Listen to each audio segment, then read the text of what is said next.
Hello everyone. तो आज तक हमने क्या क्या कर लिया। सबसे पहले हमने पढ़ा सेट्स, उसके बाद हमने कुछ ऑपरेशंस किए, उसके बाद कुछ आइडेंटिटीज पढ़ी, उसके बाद हमने कुछ उस पे क्वेश्चंस किए।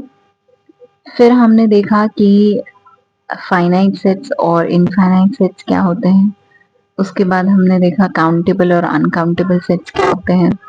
उसके बाद हमने एक प्रूव किया जिसमें ये था कि रियल नंबर्स अनकाउंटेबल होते हैं, ये प्रूव करना था। तो वो हमारा था कैंटर्स डायगोनल आर्गुमेंट, जिसकी हेल्प से हमने ये प्रूव किया कि रियल नंबर्स अनकाउंटेबल होते हैं, रियल नंबर्स का जो सेट होता है वो अनकाउंटेबल होता है। तो आज हम शुरू करने वाले हैं पावर सेट्स। ठीक है, तो पावर सेट्स क्या होते हैं? Set of all subsets of a set denoted by P और अंदर उस सेट का नाम। ठीक है, तो क्या लिखा है? Set of all subsets. मतलब अगर आपके पास कोई सेट है, जैसे यहाँ पर ले रखा है लेट एस, एस हमने कोई सेट लिया है जिसमें एलिमेंट्स हैं 1 2 और 3। अब आपको पता है कि इसके हम सबसेट्स बना सकते हैं, है ना?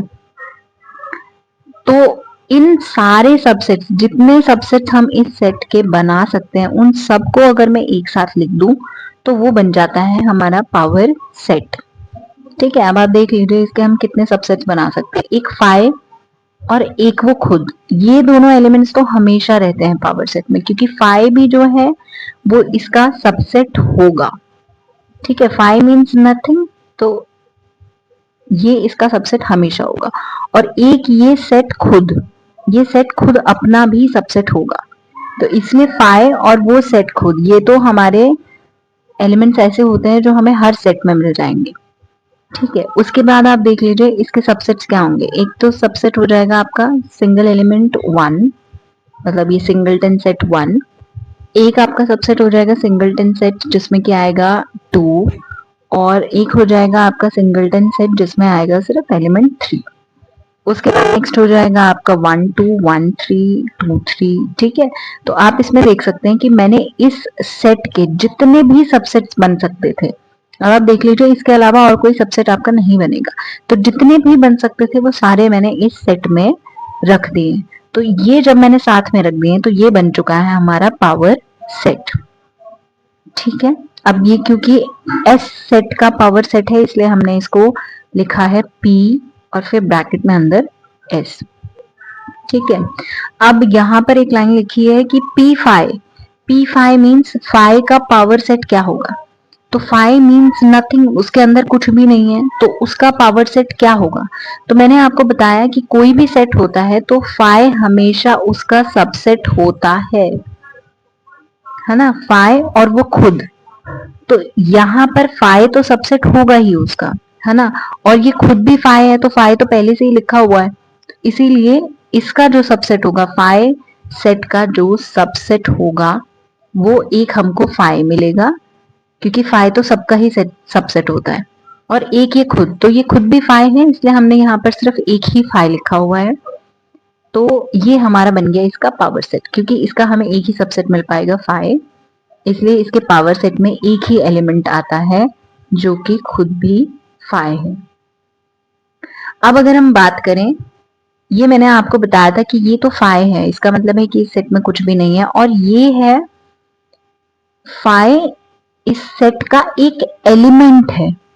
ठीक है, ये फाइव सेट नहीं है, ये कोई दूसरा सेट है जिसमें एक एलिमेंट डाला हुआ है फाइव। ठीक है, तो अब इसका पावर सेट क्या होगा। तो मैंने आपको बता रखा है कि एक सबसेट तो हमेशा फाइव होता ही है, तो वो फाइव हम लिख चुके हैं, और एक सबसेट होता है ये सेट खुद, तो ये सेट खुद हमने यहाँ पर लिख दिया।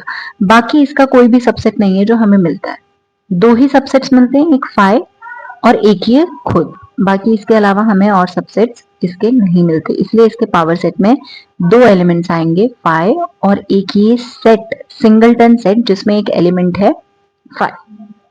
ठीक है, अब इसके बाद नेक्स्ट हमारी आती है पावर सेट थ्योरम। ठीक है, तो अभी हमने देखा कि एक सेट है और उसका हमने पावर सेट देखा है। ठीक है, कोई हमको सेट दे रखा है वन टू सेट दे रखा है एस जिसमें वन टू थ्री एलिमेंट्स हैं, और फिर हमने उसका पावर सेट निकाला जिसमें उसके सारे सबसेट्स लिखे। ठीक है, तो अब ये पावर सेट थ्योरम क्या कहती है कि if a set has n elements then its power set has 2 raised to the power n elements। ठीक है, अगर किसी सेट में n एलिमेंट्स हैं तो उसके पावर सेट में 2 raised to the power n elements होंगे।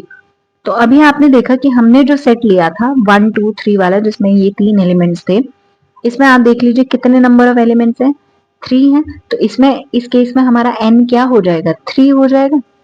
अब आप देखिए जो ये थ्योरम कहती है, थ्योरम क्या कहती है कि हमारा जो पावर सेट बनेगा, इस सेट से जो हमारा पावर सेट बनेगा उसमें कितने एलिमेंट्स होंगे, 2 raise to the power n। n क्या है, 3। तो मतलब 2 raise to the power 3, 8 elements होंगे। इसके पावर सेट में कितने एलिमेंट्स होंगे, 8 एलिमेंट्स होंगे। अब आप देखिए ऊपर जो हमने पावर सेट निकाला था उसमें कितने एलिमेंट्स थे, ये हमारा पावर सेट था s का। अब इसमें काउंट कर लीजिए 1 2 3 4 5 6 7 एंड 8। तो आपने देखा कि अगर s में 3 एलिमेंट्स हैं तो उसके पावर सेट में 8 एलिमेंट्स होंगे। ऐसे ही अगर s में 2 एलिमेंट्स होते तो उसके पावर सेट में सिर्फ 4 एलिमेंट्स होते। अगर s में 4 एलिमेंट्स होते तो उसके पावर सेट में फिर 16 एलिमेंट्स होते। ठीक है, तो मतलब आप सेट के एलिमेंट से ही, एलिमेंट्स मतलब आप ये बोल सकते हैं कि सेट की कार्डिनैलिटी, कार्डिनैलिटी मतलब कितने नंबर ऑफ एलिमेंट्स हैं उसमें, तो आप सेट की कार्डिनैलिटी से ही बता सकते हैं कि उसके पावर सेट की कार्डिनैलिटी क्या होगी, मतलब उसके पावर सेट में कितने एलिमेंट्स होंगे। तो बस हमारी पावर सेट थ्योरम यही कहती है कि अगर एक सेट में n एलिमेंट्स हैं तो उसके पावर सेट में 2 raise to the power n elements होंगे।